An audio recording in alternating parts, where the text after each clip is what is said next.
que isso, professor?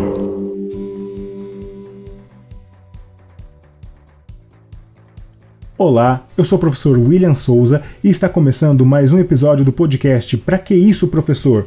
O seu podcast semanal de história. Os anos podem passar, outros protagonistas podem vir, mas Chadwick Boseman sempre será lembrado como o Pantera Negra. Nesse episódio, vamos falar sobre representatividade e vamos entender qual a importância que o herói tem para crianças, jovens e adultos e também como era o mundo quando o Pantera Negra foi criado e também como tudo isso se relaciona com a história. Então, para isso, eu vou ter que chamar o Recapitula.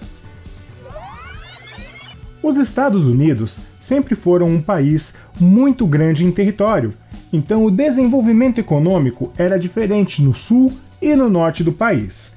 No sul, haviam grandes propriedades agrárias que usavam da mão de obra de escravizados e seus descendentes. Os escravizados não tinham direito a voto e também não tinham como lutar pela abolição. Já no norte, não havia escravidão, e sim a economia baseada na pequena propriedade e no trabalho livre assalariado. Porém, os estados do norte não poderiam abrigar e nem receber escravos sulistas fugidos. A Guerra da Secessão, que durou entre 1861 e 1865, acabou com a escravidão. Porém, os estados do sul começaram a perseguir e segregar os negros recém-libertos, tanto que neste mesmo ano, em 1865, surge a Ku Klux Klan, grupo supremacista que existe até hoje. Cada estado norte-americano tem leis próprias, então surgiram leis segregacionistas no Tennessee, e outros estados sulistas acabaram criando suas leis, como, por exemplo, a proibição do casamento interracial, o afastamento entre negros e brancos nos trens, ônibus, restaurantes e teatros, e escola para negros e brancos. Esse racismo imposto por estas leis ficou naturalizado nesses estados sulistas. Por exemplo, os negros deveriam sentar-se no fundo dos ônibus, e se não tivesse lugar para um branco se sentar, eles deveriam ceder o lugar. Não podiam beber água no mesmo bebedouro dos brancos e tinham que usar banheiros separados, entre outras situações. Mas isso foi se estendendo, porém, um fato faria tudo mudar. Então, dito isso, vem comigo e bora pra história!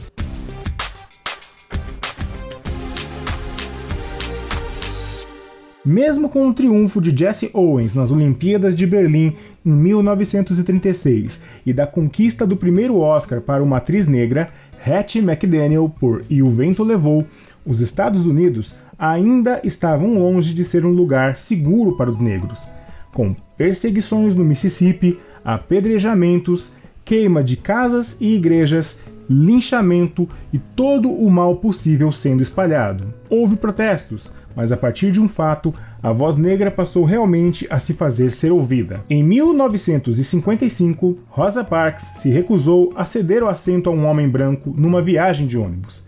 Ela acabou quebrando uma lei e foi presa, e isso instaurou uma onda de manifestações e boicotes ao transporte coletivo, que durou cerca de 831 dias. Esse movimento deu certo, pois os negros eram a maioria dos usuários. Esse movimento de desobediência civil foi liderada pelo pastor Martin Luther King Jr. A Marcha sobre Washington por Trabalho e Liberdade, em 1963, reuniu cerca de 250 mil pessoas pelo fim da segregação racial. Nessa marcha, Martin Luther King fez o seu mais famoso discurso, I Have a Dream, Eu Tenho um Sonho.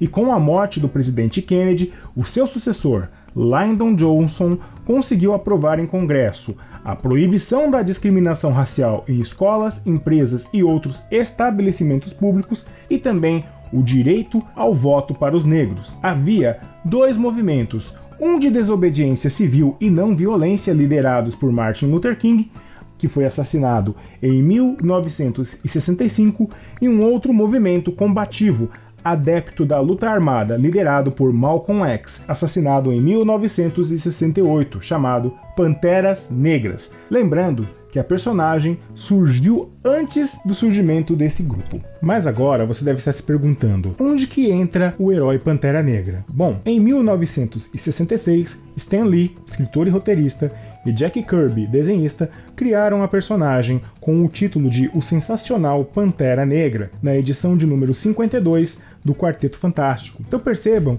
que os Estados Unidos ainda viviam um forte debate sobre os direitos civis, uma vez que pouco tempo antes tivemos uma lei que acabava com a segregação racial, ou seja, o movimento era ousado para a Marvel. O Pantera foi o primeiro herói negro a estar à frente de uma editora de ponta, estreando antes de Luke Cage, Blade e John Stewart Lanterna Verde. Durante muito tempo, a figura do negro nos quadrinhos era a do selvagem africano que deveria ser salvo ou ajudado por um branco, como em Tintin na África, ou então sempre marginalizado, sendo uma ameaça aos brancos. Na década de 70, os quadrinhos já abordavam questões sociais como violência, gangues e dependência química. Nessa época, o movimento Black is Beautiful, Negro é Lindo, tomava corpo. Esse movimento ele incentivava homens e mulheres a não eliminar traços de sua negritude, como o alisamento de cabelo e o clareamento de pele, e a black music passa a ser consumida e se consolidam astros e mestres como Ray Charles, Stevie Wonder, Donna Summer, Jackson 5, James Brown, entre outros. E o cinema de Black Exploitation, que eram filmes protagonizados por atores negros e dirigidos por diretores negros, e que tinham como público-alvo principalmente os jovens negros norte-americanos. Ou seja, todo esse movimento serviu para consolidar a imagem do herói Pantera Negra. Quando a sua origem foi reescrita, criaram todo um cerimonial para que T'Challa pudesse ter o manto do Pantera Negra. E também houve a criação de Wakanda. Hoje, temos episódios lamentáveis como a morte de George Floyd, porém vemos que o movimento negro está muito mais forte ao reivindicar os seus direitos. Quando a personagem aparece no cinema para um grande público, isso fez com que as pessoas pudessem se ver ali. Muitas crianças, elas se veem representadas na figura de um rei, mas é um rei diferente, que é líder, mentor e lutador. Wakanda é a terra prometida que todos sonham. Se o sonho dos nórdicos é voltar para Asgard, hoje o sonho da maioria da população negra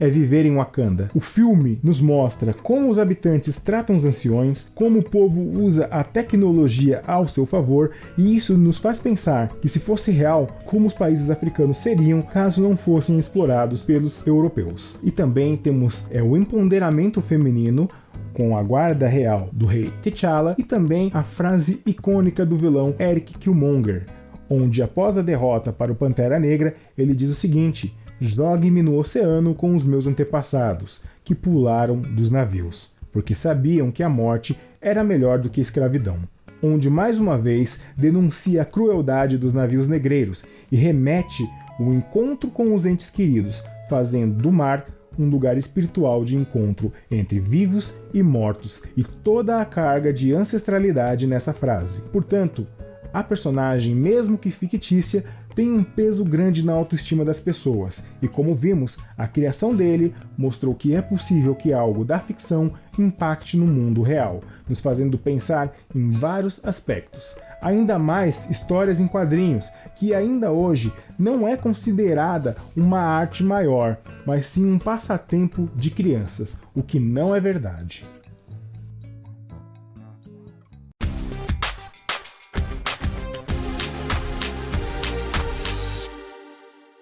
É isso aí, galera. Então, se pensarmos aí, T'Challa é um personagem que ele é complexo, porém, ele se tornou relevante, na verdade, nesses últimos 30 anos, né? Mas o grande boom foi aí a partir do filme. Se a gente parar para pensar no contexto que ele foi criado, né, entrando nos debates sobre os direitos civis dos negros nos Estados Unidos, realmente foi de uma sensibilidade muito grande do Jack Kirby e do Stan Lee. Mas também temos que pensar também na questão do pano de fundo do personagem, né? A criação de Wakanda, toda a ancestralidade, a transmissão do manto de Pantera Negra, né? Os rituais que eles são feitos. Então houve realmente um cuidado para que se criasse uma mitologia do herói, uma mitologia que fosse palatável. Por exemplo, fazendo uma comparação entre Thor e Pantera Negra. Thor, ele não tem essa questão de ritual, por exemplo. Ele já nasceu Deus pronto, né? O que acontece é que quando Odin morrer, né, no Ragnarok, ele vai assumir trono. Já no Pantera Negra, não. No Pantera Negra a gente tem, né, vários Panteras Negras protegendo a nação de Wakanda, e sempre quando um Pantera Negra ele morre ou ele se aposenta, ele, né, é passado o manto para uma próxima pessoa, e aí outras pessoas dos reinos eles podem desafiar quem quer assumir o reino e também o posto de Pantera Negra. Então essa criação, né, dessa mitologia é muito interessante. Outro fato que a gente pode ressaltar também é Wakanda. Wakanda seria como se fosse a Terra Prometida. É engraçado que Wakanda é uma nação isolada no meio africano, em que as pessoas, né, externamente acham que é um país extremamente rural, né? Essa é a imagem que eles vendem para o mundo. É um país extremamente rural, atrasado, e na verdade é um país extremamente tecnológico, com vibranium e com as coisas super avançadas. Então é muito legal a gente perceber essa valorização do território africano nas histórias em quadrinhos. Bom, outra coisa que eu queria também ressaltar é sobre a questão das histórias em quadrinhos, né? Muita gente ainda fala que história em quadrinhos é só Turma da Mônica, é só Tio Patinhas, Mickey. Na verdade não, existem diversos tipos de quadrinhos que muitos fazem a gente pensar em muitas coisas, né? Eu poderia dizer, por exemplo, sobre Maus, que é um quadrinho sobre a Segunda Guerra, ou até que eu li da Turma da Mônica, por exemplo, chamado Jeremias Pele, que é muito bom também. Muitas vezes o diálogo ele tá ali, não importa a mídia, mas o diálogo tá ali. Às vezes os quadrinhos é colocado de uma maneira sutil, outras vezes de uma maneira mais explícita, mas que faça as pessoas pensarem em vários casos. Esse mesmo caso do Pantera, né? A gente está ali em 66, né? O debate das relações civis dos negros foi votado em 64, então, ou seja, 2 anos se passaram para poder fazer um herói popular, um herói negro, para que as pessoas pudessem consumir, pudessem conhecer. A questão da representatividade. Porque até aquele momento nós tínhamos somente heróis brancos, como o Homem de Ferro ou o Capitão América, e quando surge um herói negro, as pessoas elas passam, né, os negros passam a se sentir representados, né, e durante muito tempo o negro ele era retratado como o vagabundo, o marginal, né, tinha tinha alguns atores que faziam o blackface, né, que faziam um personagem chamado Jim Crow, que era o negro beberrão, né, que fuma, que é vagabundo, que não trabalha. Então, quando surge esse personagem, ele quebra esse estereótipo, ele quebra essa imagem, ele mostra que o heroísmo ele pode estar em qualquer lugar. Por último, também eu queria indicar alguns filmes, né, para que vocês assistam, para que vocês possam entender essa questão do segregacionismo nos Estados Unidos. Poderia falar para vocês alguns filmes, como, por exemplo, Infiltrado na Clã, esse filme eu gosto bastante, 12 Anos de Escravidão, Histórias Cruzadas, A Cor Púrpura e Mississippi em Chamas. Então essas são as indicações que eu faço para que vocês possam entender um pouco mais essa relação segregação e também, né, possam entender a importância que se dá, né, ao herói Pantera Negra, não só pelo hype, né, que o filme tem, mas também por tudo que ele representa, tudo que ele representou para homens, mulheres, jovens, crianças que ainda sonham com Wakanda. Então, dito isso, Wakanda Forever. Quero agradecer a todas as pessoas que me ajudaram na elaboração desse episódio. Jéssica Querejebe, Eveline Santos, Laís Souza e todos aqueles que acompanham e compartilham o podcast. Caso queiram mandar mensagem, o nosso e-mail é souzawilliam1983@gmail.com. Então espero vocês na próxima semana. Até logo. Tchau!